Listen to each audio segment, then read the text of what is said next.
It's time for Ahead of the Game. We are back. It is Tuck's Sports Takes, Sports Pez Jez by my side. This time online. It's Monday. Quick takes from the weekend. Stuff going on. Lots of stuff to get into this week, Jez. Chasing Greatness, a new segment. Commentator's Curse. Did we put the wraps on AFL and cause a heap of injuries? And the best segment to come out of any podcast ever, ChatGPT KOs. Let's get into today, mate. Big weekend of stuff going on in all codes. Can we just quickly first? NRL. I'm going to cut you off. Did you just drop an F-bomb in the entry? You pulled yourself up. It was on the way. It was on the way. I just don't want to let that slide. I don't even know what I say on these things. It just comes and then it's gone. It's in and out. That's why you're the host and I'm not, because we'd end up in trouble. Very likely after the last few episodes. Very, very quickly, NRL Vegas success once again. Some pretty cool games for those two that played there, but a very long schedule. I didn't even look at the other stuff that was going on that weekend. Yeah, it was huge. I think they said it was a 10-hour marathon. By the time the main game, which was like two of the contenders for the NRL this year between the Sharks and the Panthers, there was empty seats. You think you put most Aussies in Vegas at a venue for 10 hours, you're going to be in a bit of trouble, really. Plus the tables are calling all afternoon because you've just done your ass the night before. You need to get back and you need to, chase your losses.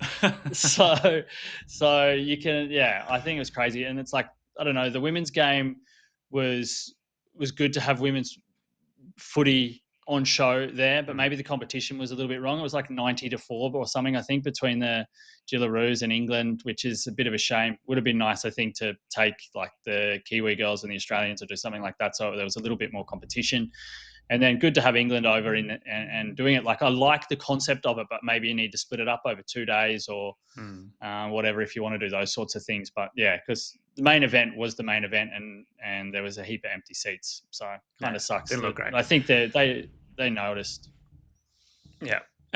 When we were discussing about what we wanted to speak about today, one of the things that we fell on straight away was Alex Ovechkin's chase for glory, chasing greatness, as we've titled the segment.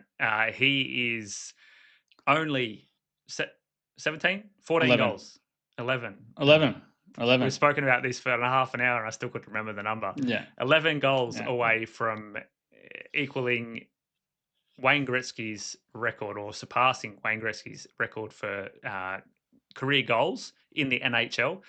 And we thought it's great to touch on that, but how do you relate to it? How do you compare it to something else? And there are a few more guys in that kind of that area where they're chasing greatness. But first, on Ovechkin, you as an NHL tragic and a hockey tragic, what does it mean for you to see Ovechkin chasing this greatness? Yeah, I think it's awesome because it was a record that you never thought anyone was going to get near ever. And he's just been an absolute machine over, I don't even know how many years he's played, but it's been a long time, and he's getting to the end of his career. And it was like, was he going to make it? Was he not going to make it? And then he got a major injury in the middle of this season when the countdown had already started. And you're like, okay, that can just derail him. But, he's pushing, I think he's like 45, or he's getting along. And you're like, this guy's going to be in big trouble. He's definitely not going to have the goal scoring form that he had at the start of the season, because he was scoring at like a goal a game. And he's just come on and now he's close. He got a hat trick just like, I think last week in one of the games. And now, 11 goals off with 22 games to go in the season. He's scoring, I think it's like 70%. Yes, 0.7 something. Yeah. So he's definitely going to get there. You would think, put the commentator's curse on him to lead into the next segment. He'll probably break another leg or something. Yeah, naturally. So, but it is awesome. I think it's great, like awesome to have this chase, and it's been the whole theme of the whole NHL season. And yeah, I think he's been a pioneer of the game. So good on him, and I hope he gets there. So how many games do you reckon before he breaks it, just so that we have a bit of competition here? I like the even number 15. I'm gonna say 16. Okay. What Yeah, do I'm you going to reckon? go. There's a lot reading online. People are saying like 14 games that Mhm. around the break of the month, and especially two different websites saying the game against the Bruins on the 2nd of April. I think it's going to be a Mhm. little bit longer. You can't expect him to be hitting a hat trick here and there and keeping that Like, you think he hits goal like one, average. all of a sudden it just goes. Uh, I reckon it's uh, 18 games. mm, let's revisit this later. Yeah. But yeah, you compare it to some other sports and some other stars that are chasing greatness. And one of probably the biggest ones front of mind right now is Lewis Hamilton moving Mm. to Ferrari. He's tied on 7 titles with Mick Schumacher. Also, a great storied career at Ferrari. I mean, Hamilton's in the box seat to take another title, whether it's this year or whatever. But I mean, Ferrari haven't been as good as they've been now for the last 10 Mm. years. He's right there. Can he get that Mm. elusive 8th title with Ferrari? Yeah, it'd be storybook, wouldn't it? Like, his move to Ferrari was purely emotional. Yeah. Always wanted to drive for Ferrari. Like, it'd be awesome. It'd make a great film. They'll have to make Yeah. Formula One film number two because like, it'd just be perfect. Go to Ferrari, your childhood dream. Haven't won a championship in I don't even know how long. Like, been a while, and he comes and does that. Like, and I think he's like, I don't know, well deserving. I was looking up quickly all the records Lewis Hamilton has, and there's like the list is like it's 43 lines of Formula One records that he's broken when he was at Mercedes.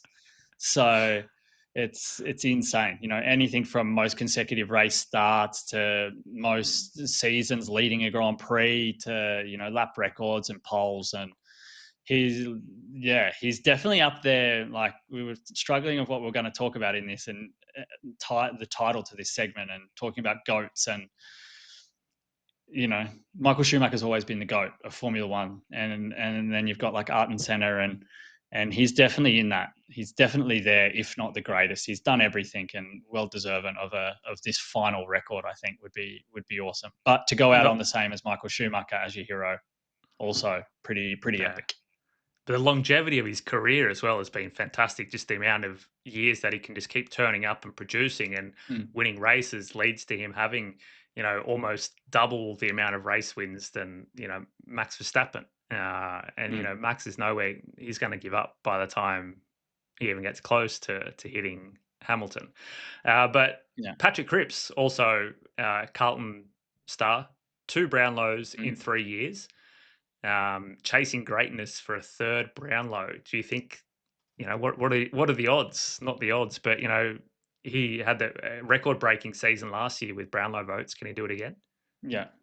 Yeah, I think so. Like, he's definitely a big part of what Carlton's all about, and I think he's in the prime. He's got this window now where he can be the elite player in the AFL. He's 29 years old. Carlton are Good. pushing. They can sort of go either way.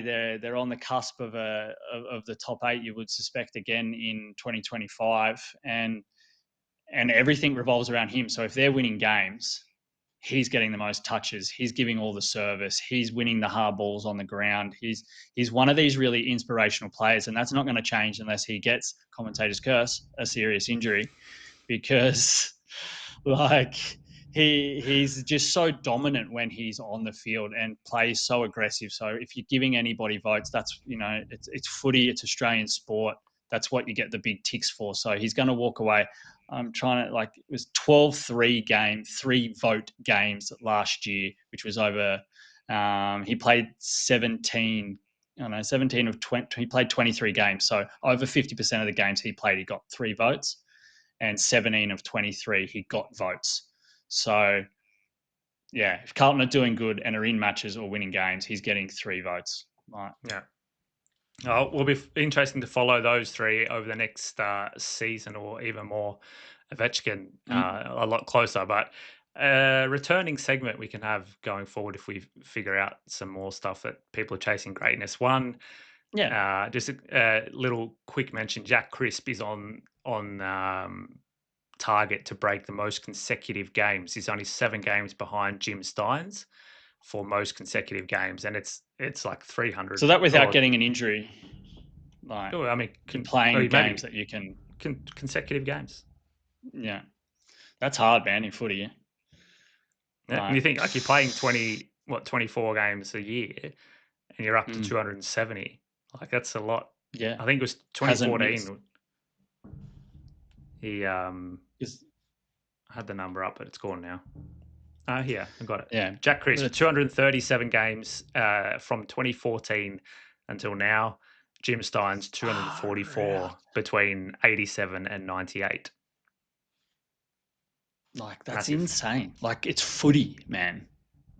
And you see all these injuries, which we're gonna go into in the next segment. The great segue. Like not easy to stay on the field playing footy, especially these days. No, definitely Amazing. not. Let's just go straight into it while you're doing that perfect Mm, segue, mate. We spoke last episode or the episode before, I don't know, about the spate of AFL injuries in the preseason and teams, a heap of ACLs, a heap of Achilles, and lo and behold, one of the worst games of the preseason, the Suns and the Swans. How many guys got mm. ruined in that one? Yeah, it was just insane. Obviously this is the biggest one with Errol Gulden because same type of thing a little bit with Cripps. He's been really, really inspirational. A lot of their push to try and get this elusive premiership that they can't get rides on how well he plays. So like it's massive. But the Suns also had David Swallow gone for 8 weeks, did a PCL, and then you have Mac Andrews injured. And there was one more guy. So that like the Suns had 3 or 4 players leave the field in that game. So Spent all this time and it's money just recreating their brand and a new logo and a new kit. Now they're getting mm, injured. yeah. What a waste. Go What a back to the old waste. logo. Yeah. It We're not is the a curse, it's the curse. logo. But it's so disappointing, especially so close to the season starting and getting like key guys. And, I like the Swans, I can support them, but you don't want to see anyone before the season starts, let alone one of the top 15 players in the league, go down, and this could affect his career. Like I've broken my leg and my ankle. I know how it hurt my career playing AFL. Yeah. um, but it's such a struggle to get back on the field and become the greatest version of yourself, not only physically but mentally. You're Having still that. the greatest version of yourself, mate. Just so you know. Just Thanks, some buddy. cred. Thanks, buddy.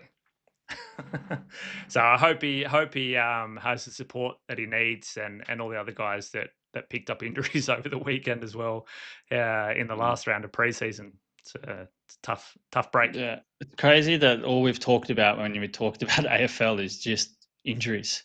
Mm. So it sucks. It's a bad way to start. That and a cyclone off the coast. Yeah. So there's Mm. 4 games being played this weekend. 2 of them in Queensland, and 2 of them are at risk of being cancelled because of a cyclone. What are the Yeah. odds? Might be better. Might be better off for them if they get cancelled. Just going to break a leg anyway.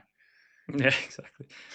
But speaking about whether the unders and overs of goals being scored against behinds, if the winds are pretty severe out at the Gabba, or what's the stadium called at Robina? Metricon. People first stadium. People First Stadium. People Yeah, choice people first. because they don't have a But lot of I don't know. like, what do you call it? Not coverage, protection from the elements there. Nah, It's quite an open bowl. nah. Yeah. Yeah. Yeah, it'd be All right. crazy there, man. Maybe next week or the week after or sometime in the future, we can talk some positive stuff about the AFL. Not just We'll see. injuries. Yeah. Have a quick break. Come back with probably the best segment ever invented.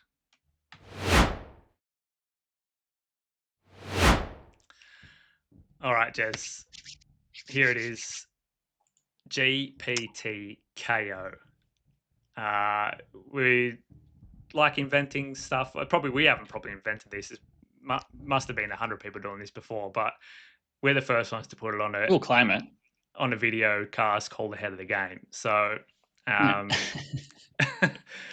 we pick out 2 sports personalities, put them into ChatGPT, and say who wins in a fight. And it was just like this is so good.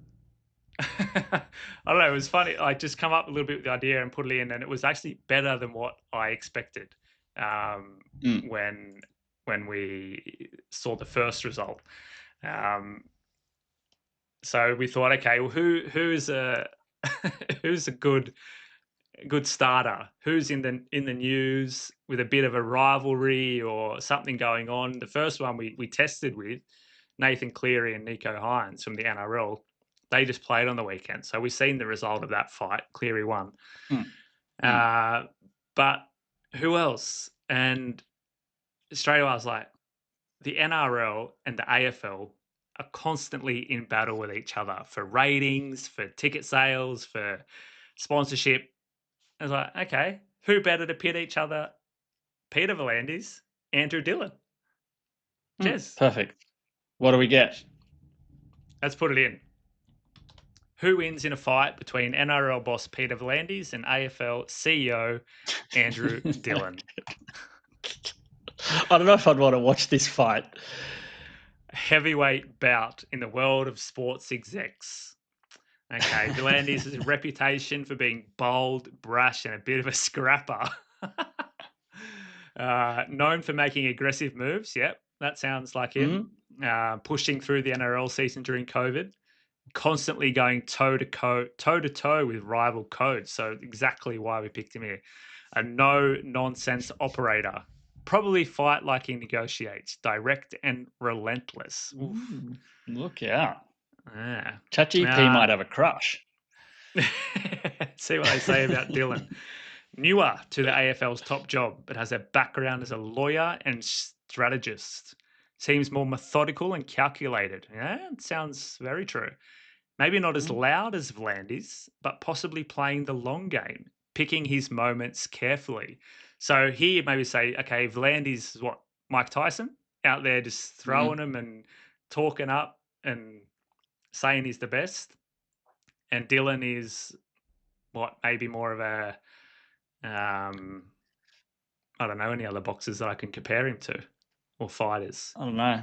Maybe Mayweather back at the back end of his career. He just sort of stayed in the fight, got his points, picked his moments.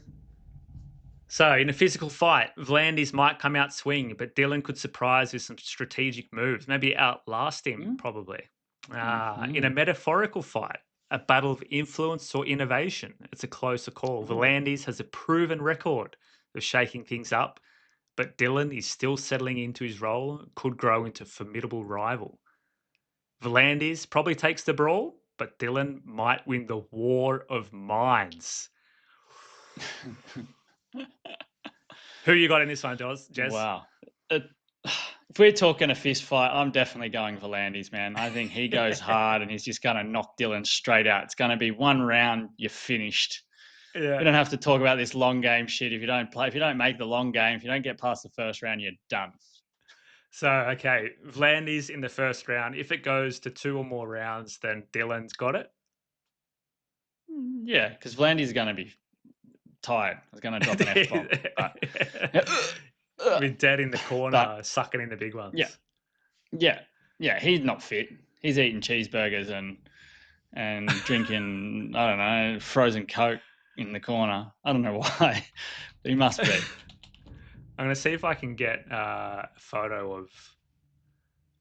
There you go. This guy.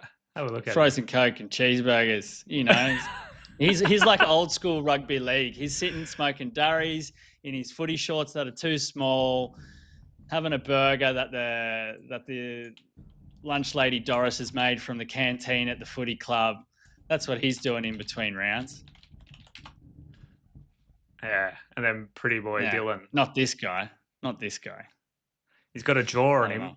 easy to get Yeah. knocked out. Big schnoz to Mm, water the yeah. ice. Yeah, see? All right. I think we both agree. Vlandis is on the win here. Vlandis has got it. 1-0 to Vlandis has Vlandis got in it. the Yeah. GPT. Maybe we should do a bracket.